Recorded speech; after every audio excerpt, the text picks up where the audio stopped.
Si mwingine mwana michezo na bado tuko na wewe kupitia namba 10 ya TVA. Karibu kwenye Mtukati hadi saa 8 kamili tukitazama taarifa mbalimbali za kimichezo ambazo tuko nazo kwa wakati wa hivi sasa. Na uzuri ni kwamba kwenye Mtukati huwa tunakutana na wadau mbalimbali, wana michezo na hata wachezaji wa zamani, watu wanaosapoti michezo kwa 100%, washindi wa tuzo mbalimbali ambao tunakuwa tunazungumza nao kwenye Mtukati, na baadaye tunakuwa tunapata elimu ya kutosha kweli kweli. Tunaye Adili Forever, mwamba kabisa kutokea gym ya kisasa ambayo hivi sasa uende unajiuliza ni wapi ambako unaweza kufanya mazoezi hata usiku wa manane. Hapa ndiko ambako huwa magwiji, wataalam na masuperstar mbalimbali wanaenda kufanya mazoezi hadi saa 9, saa ngapi. Lakini uzuri tunaye Ahmed the Giant Killer hapa, bingwa kabisa, ambaye atatueleza namna ambavyo mazoezi yanafanywa kwenye gym hii ya kisasa na yale ambayo yote yanakuwa yanaendelea. Lakini hongera pia bwana kwa ushindi na tuzo ambao ulipata pale Zanzibar, ndugu yangu Ahmed the Giant Killer. Asante sana, nashukuru kukuwepo hapa na ilikuwa ni kitu kikubwa. Kwa hiyo naamini pia kuna vitu vingine vikubwa zaidi vinakuja. Kwa hiyo mtu anaweza kanajiuliza Ahmed the Giant Killer pale Zanzibar ni nani, alikuwa anashiriki mashindano yapi, na hadi sasa yuko Dar es Salaam? Zanzibar nilikuwa as a trainer pia, lakini pia nilitokezea competition ya kutafutwa Mr. Zanzibar 2025. Ilikuwa ni show ya pili. Ya mwanzo ilikuwa ni 2024, ya pili ikaja 2025. 2024 sikushiriki, niliwaachia vijana kwanza tangulie, nikaona mchezo, usome mchezo kwanza, nione mchezo, sababu mchezo ulikuwa bado nyumbani uko mpya. Kwa hiyo nilivyoona something interesting nikasema wacha na mimi nijiandae mwakani nipande stage. Kwa hiyo ndio ilikuwa wakati mzuri wa kufanya maandalizi yangu, nikapanda stage, nikabahatika kuchukua namba 1 Zanzibar. Safi. Zawadi gani ulipata mzee? Kusema la ukweli, zawadi ilikuwa ni kwanza, katika mchezo huu usiexpect sana mambo ya zawadi na vitu vingine. Kutokana na mpaka kupanda kwenye ile stage inatokana na maandalizi ya nyuma, na uthubutu na kila kitu. Kwa hiyo kwa mie ilikuwa hicho ni kitu kikubwa zaidi kwangu, kutokana tofauti na prize money or something, lakini tulipata pesa nzuri. Na kitu kizuri kwamba mimi mwenyewe nilipata experience ya pale, ikanifanya ile stage ikanifanya niende kushiriki na sehemu nyingine ambayo ni Kenya, nilifanya 2025 hiyo. Kwa hiyo naamini ni kitu kizuri kwangu mie na nimepata manufaa mazuri pia. Ahmed, kuna wazazi ama walezi wanaamini kwamba kumpeleka ama kumsapoti kijana kwenye mashindano ya kutunisha misuli, kufanya mazoezi sana, huenda ni kama hakuna future kubwa, ni kupoteza muda, au ni kama namna gani? Kuna faida gani kwenye kufanya mazoezi sana na kushiriki mashindano ya kutunisha misuli, hasa kwenye Mr. fulani hizi? Ndio. Kusema la ukweli, hii michezo watu wengi wanaiangalia kama wanavyoiangalia, lakini kiundani zaidi faida zake ni kubwa. Kwanza ni wewe mwenyewe hao unavyosoma mchezo na vipi unavyojiandaa, kwa sababu kila kitu kinataka elimu, kinataka proper program, proper meal plans, yani ujue vipi unapanga chakula chako, mazoezi yako, na pia unahitaji msimamizi. Kwa hiyo ni kitu kizuri kwamba unasoma on the way, na pia stage faida yake sio kwamba labda ni pesa tu, no, inakujengea pia wewe mwenyewe, watu wanakujua wewe ni mtu wa aina gani, na unasimama na jitihada yako inaonekana kwenye stage. Kwa hiyo nahisi sasa hivi hiyo pia ni mali nzuri kuwa nayo, kwamba hata baadaye mwenyewe unaweza ukasimama ukafanya kitu chako wewe, kama kwa sababu wewe tayari ushajitambulisha na watu wanakuelewa wewe ni nani. Safi kabisa. Bwana Adili, hongera sana na watu wa maana kabisa ofisini kwako. Asante. Mtu akuelewe sasa, Adili Forever ni nani? Anajishughulisha na nini? Mimi Adili Forever maarufu yangu, lakini pia ni marketing advertising manager na wa 24/7, lakini pia ni content creator influencer vile. 24/7 tuizungumzie. Ni gym aina gani na utofauti gani na gym nyingine ambazo zipo Dar es Salaam na Tanzania kwa ujumla? Sawa, 24/7 ni gym ya kwanza pia kwa Tanzania kuwa na masaa 24. Masaa 24. Yaani sisi hatufungi, wakati wote muda wote unaweza ukaja hapa. Hata alfajiri. Yaani alfajiri, saa 10 usiku, saa 10 alfajiri, saa 11 alfajiri, yani wakati wote. Kingine ambacho kinatofautisha boxing arena. Kuna boxing arena. Ile nimeiona kwa macho yangu hiyo. Boxing arena. Kwa nini mliweka boxing arena? Kwamba ring ya boxing ikawekwa kwenye gym, kwamba watu wanaweza wakaja wakacheza boxing, na mna mpango wa kumiliki mabondia labda pengine baadaye, au ni kwa ajili ya mazoezi tu mtu yote anataka kufanya kwenye boxing? Sisi tunao mpango, lakini kwa the way ambavyo CEO wetu yeye anajitolea yani kusaidia, sio kama anataka kitu kutoka kwao. Kwa hiyo yeye anawapokea, anawafundisha, lakini baadaye hategemei kitu, yeye anasaidia kwa support tu peke yake. Adil, mbali na gym nimekuona kwenye platform mbalimbali ukishirikishwa ama ukiwania tuzo mbalimbali pia kwenye nafasi yako. Hizi ni tuzo za aina gani na kwa nini umechaguliwa kushiriki tuzo na si watu wengine? Sawa. Kwa sababu jitihada ya mtu inaonekana. Hicho cha kwanza, lakini pia ni mtu mzuri sana kwenye sekta ya mambo ya social medias. Social media. Yeah, content, vitu vingine ku control mambo mengi sana kwenye medias, ni mtu mzuri sana. Na ndio maana wameniona na wakanipa nominated. Lakini hata last year pia nimeshinda. Msimu uliopita pia nilikuwa ukichukua ushindi pale. Ilikuwa kitengo cha CEO? Marketing. Marketing. Best marketing manager. Yeah. Ni tuzo ambazo huwa zinaandaliwa na nani na kwa sasa zimefikia hatua gani ambazo labda kama kuna watu wanahitaji kupiga kura? Kwa sasa inaitwa Shining Awards Star. Shining Awards Star. Ambayo itafanyika Rwanda, Kigali, Jumamosi ya wiki hii. Naona enda mzee wangu. Hapo sasa ndo sijajua, kwa sababu unajua sio fa biashara. Watu hujajua timetable itakaje, lakini I wish pia niende. Alafu sisi tupo kwenye mfungo, so unafahamu mwezi wa Ramadhani kwa kule kuna muziki kama hivyo nini, kwa hiyo kwa dini zetu haziruhusu. Lakini ni tuzo ambazo zinakuweka kwenye kategori ya aina gani ili kijana mwingine ambaye anatamani kwa njia ambazo anapita Mr. Adil na aweze kufika pale? Zinaniweka sehemu nzuri sana, kwa sababu pia ukijaribu hata kuangalia nipotoka na ninapoelekea, nahisi kabisa kuna mafanikio mbele, yani mengi sana na Sawa, uhitaji na watu ambao wanakuja kwenye 27 gym. Watu hasa wanapenda mazoezi aina gani na watu wengi ambao wanakuja pale labda ni watu aina gani? Pale kuna watu wengi wanakuja watu wa kawaida, wanakuja wanawake, wanakuja na watu wafanya biashara, CEO. Ni gym ambayo inapokea yani wageni wa tofauti. Wateja tofauti. Watu wanaweza wanajiuliza labda hadi masaa 24 wanafanya kazi, manake labda kuna watu wazito sana wanaenda, mtu akaogopa kwenda kufanya mazoezi ya dini. Hamna. Ile tumeweka kwa sababu kuna wengine timetables zinakuwa zinawabana, umeelewa?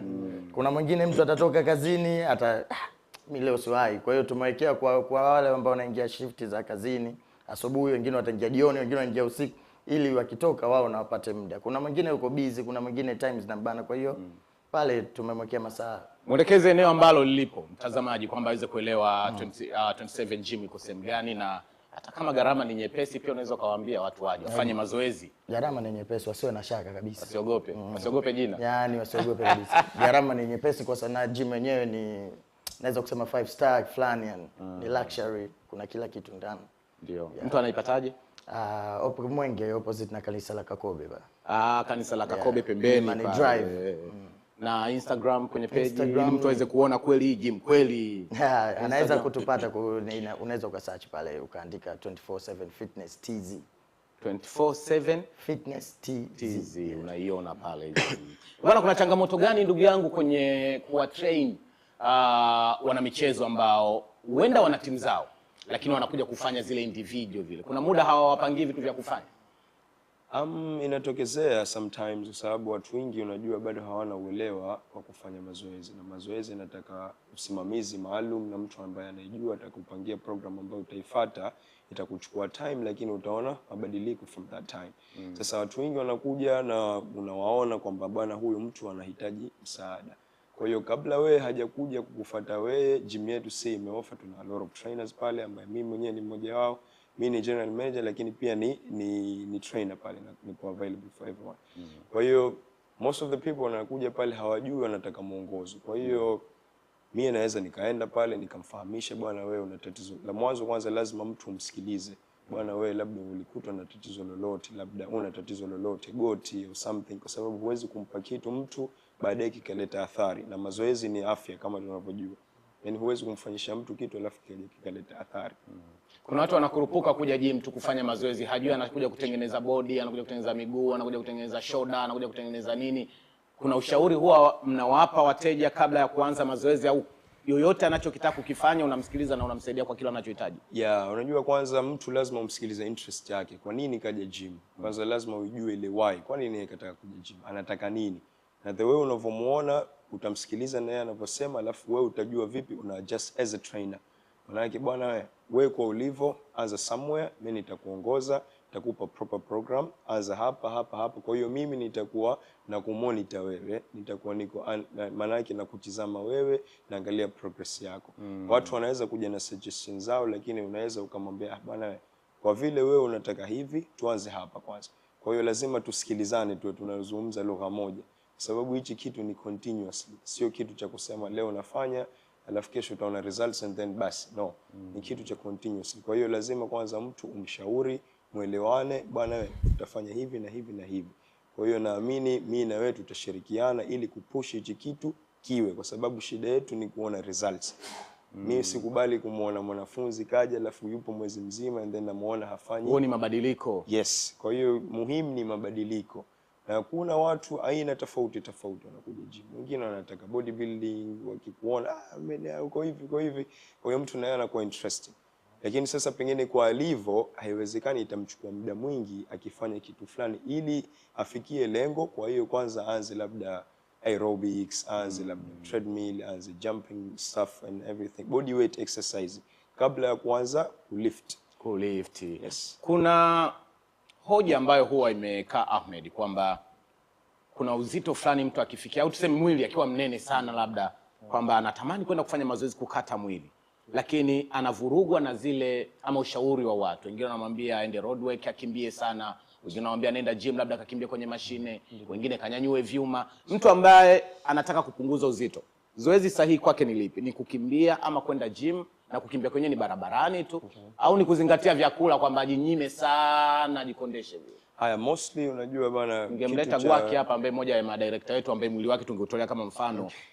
Sijui kama angekubali, lakini angekuja tungemtolea mfano au Big Maji. Okay. Kwa hiyo jambo hili sana linatokezea kutokana na ushauri wa kila mtu, kwa sababu kila mtu ana ushauri wake na kila mtu na mwili wake. Sasa mie advice yangu, mimi nitawashauri kwanza watu wakae katika proper meals na proper program. Unajua bwana, mazoezi yanataka mfumo ambao wewe utakufaa. Na vipi utaupata huo mfumo? Lazima uende kwa mtu ambaye anaelewa kile kitu. Trainers ni wingi na kila mtu ana ushauri wake, lakini sasa wewe unaweza kucollect kwako kwa Adil na kwangu mimi, and then nika collect something ambacho kikawa kina manufaa kwangu. Kwa hiyo sasa hivi hakuna sababu ya kusema mtu hawezi kuelewa mazoezi, kwa sababu we have social medias. Kila kitu kipo katika media, unaweza kufuatilia, unaweza ukauliza, unaweza ukajua. Kwa hiyo mazoezi yapo ya aina mingi, na watu kwa ambao wanataka kupoteza mafuta katika miili yao, mimi nitasuggest kwanza waanze na body weight exercises. Ambayo kabla hajaanza kubeba chochote, kwanza aanze na wewe mwenyewe kubeba kilo zake. Yeye mwenyewe azibebe kwanza. Yeye mwenyewe kwanza azibebe kilo zake. Kuna movements ambazo zinatakiwa zifanywe ili ujihisi wewe kweli umebeba mwili wako.